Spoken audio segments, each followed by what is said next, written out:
Apa itu jurnal kesyukuran? Jurnal pelengkap kegembiraan ini adalah jurnal kesyukuran pertama di Malaysia yang diterbitkan.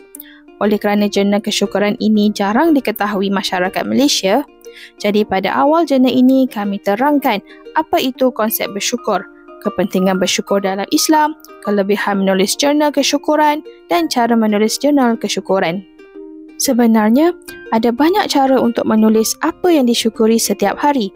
Namun, di dalam jurnal ini, kami memudahkan anda merakam beberapa nikmat syukur yang diterima setiap hari. Anda boleh senaraikan paling minimum 3 nikmat yang paling anda hargai pada hari tersebut. Jika nak lebih, boleh aja. Selepas itu, anda menulis apakah perkara yang dipelajari pada hari tersebut. Ingat, setiap hari pasti ada ilmu baru yang Allah ajari kita tanpa sedar. Hargainya. Dalam kotak harapanku, anda boleh isi harapan, impian atau apa sahaja di masa hadapan yang anda berharap Allah kabulkan. Ingat, doa adalah senjata orang mukmin. Mutiara kata turut disertakan di dalam jurnal kesyukuran ini.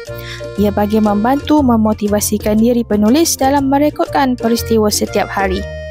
Antara keistimewaan fizikal jurnal kesyukuran ini adalah ianya didatangkan dalam bentuk kulit keras dengan tajuk dicetak menggunakan tinta emas yang memperlihatkan keeksklusifannya.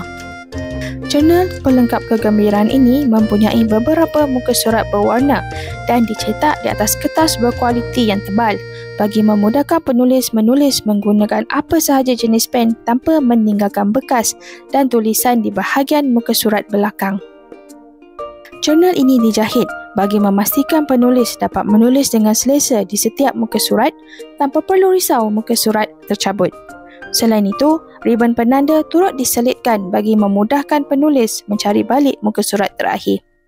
Untuk dapatkan jurnal kesyukuran pelengkap kegembiraan ini, anda boleh layari laman web ekspresisyukur.com.